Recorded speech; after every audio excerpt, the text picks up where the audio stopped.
జవాన్ 1000 కోట్ల వసూళ్ల పరుగులో ఉంది. ఇందులో జవాన్ 2 అన్నారు. జైల్లో ఏం చేశాడో చెప్తే 1000 కోట్లు అంటూ నెల్సన్ సర్ప్రైజ్ కి రెడీ అయ్యాడు. ఇక కాంతారా మూవీ టీం సీక్వెల్ కాదు ప్రీక్వెల్ కోసం స్పీడ్ పెంచింది. భారతీయుడు 2 కూడా పీక్వెల్ లాంటి ప్రీక్వెల్లే అని తెలుస్తోంది. ఇలా ఇప్పుడు సౌత్ నుంచి నార్త్ వరకు సీక్వెల్స్ లా కనిపించే పార్ట్ 2 మూవీలన్నీ ప్రీక్వెల్స్ అని తెలుస్తోంది. ఎందుకు స్టార్స్ అంతా కాలంలో వెనక్కి వెళ్లాలనుకుంటున్నారు? టేకేలు జవాన్ హిట్ అయింది. 1000 కోట్ల వసూళ్లని రీచ్ కాబోతోంది. ఇందులో జవాన్ 2కి ఛాన్స్ ఉందంటూనే ఈసారి షారూక్ విజయ్ దళపతితో మల్టీ స్టారర్ మూవీ తీస్తానంటున్నాడు ఆట్లీ. అంతవరకు బానే ఉంది, కానీ జవాన్తో సీనియర్ షారూక్ పాత్ర ఫ్లాష్ బ్యాక్ కథలోనే ఈ ప్రీక్వెల్ ఉండేలా ప్లాన్ చేస్తానన్నాడు. హిట్ మూవీస్ కి సీక్వెల్ రావడం కామనే, కాకపోతే ఇప్పుడు సీక్వెల్ బదులు ప్రీక్వెల్ ప్లాన్ చేయటమే ట్రెండ్ గా మారుతోంది. ఇక కథ పూర్తయ్యాక రెండో కథలోకి వెళ్లే బదులు హిట్ కథలో క్లారిటీ ఇవ్వని గతంలోకి వెళ్లటమే బెటర్ అన్న ఫార్ములానే ఇప్పుడు అంతా ఫాలో అవుతున్నారు. జైలర్ మూవీ కూడా జవాన్ రూట్లోనే వెళ్లబోతోంది. గతంలోకి హీరోల అడుగులు పడటం కామన్ అయ్యేలా ఉంది. జైలర్ మూవీ కూడా 600 కోట్ల వసూళ్లతో ట్రెండ్ సెట్ చేసింది. ఇప్పుడు జైలర్ 2 రాబోతోంది.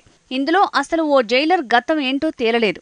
5 నిమిషాల ఫ్లాష్ బ్యాక్ ని 2.5 గంటలుగా మార్చి పార్ట్ 2ని ప్రీక్వెల్ గా ప్లాన్ చేస్తున్నాడు నెల్సన్ దిలీప్. హిట్ మూవీకి సీక్వెల్ అంటే అది కూడా హిట్ అవటం మినిమం గ్యారంటీ. అందుకే పార్ట్ 2 పనుల్లో అంతా బిజీ అవుతున్నారు.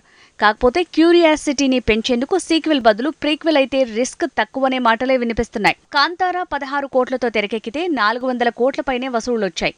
అలాంటి సినిమాకు రెండో భాగం అంటే అది 1000 కోట్లైనా రాబడుతుందనే అంచనాలున్నాయి. అందుకే అంచనాల భారంతో నలిగిపోకుండా ఉండేందుకు కాంతారా టీం సీక్వెల్ బదులు ప్రీక్వెల్ ప్లాన్ చేసింది. హీరో తండ్రి ఏమయ్యాడని తన గతంతో ఈ సినిమా కథ ప్లాన్ చేసినట్టు తెలుస్తోంది. ఇక శంకర్ మేకింగ్ లో కమల్ హాసన్ చేస్తున్న భారతీయుడు 2 కూడా సీక్వెల్ అనే కంటే ప్రీక్వెల్ అనటమే ఉత్తమం అంటున్నారు. ఎందుకంటే ఇందులో 50% పైనే ఫ్లాష్ బ్యాక్ సీన్లుంటాయట. భారతీయుడు 1లో ఫ్లాష్ బ్యాక్ ఓ అరగంటలోపే పూర్తవుతుంది. కానీ భారతీయుడు 2లో ప్రజెంట్ పాస్ట్ 2 సమానంగా ఉంటాయట. అలా చూస్తే ఇది సీక్వెల్ అనే కంటే ప్రీక్వెల్ అనటమే కరెక్ట్ అనే మాట వినిపిస్తోంది. మెగాస్టార్ చిరంజీవితో అనిల్ రావిపూడి ప్లాన్ చేస్తున్న మూవీ చంటబ్బాయి ప్రేరణగా తెరకెక్కనుందట. ఆ స్టోరీ లైన్లోని ముగ్గురు మనగాళ్లు స్టోరీ లైన్తో కలిపి కొత్తగా కథ సిద్ధం చేస్తున్నాడట అనిల్ రావిపూడి. అయితే కథ మాత్రం ఈ 2 సినిమాలకు ప్రీక్వెల్ అనేలా గతంలోకి వెళ్తూ ఉంటుందనే గుసగుసలు పెరిగాయి. భగవంత్ కేసరి రిలీజ్ తర్వాతే ఫుల్ స్క్రిప్ట్తో అనిల్ రావిపూడి చిరుని కలుస్తాడని తెలుస్తోంది.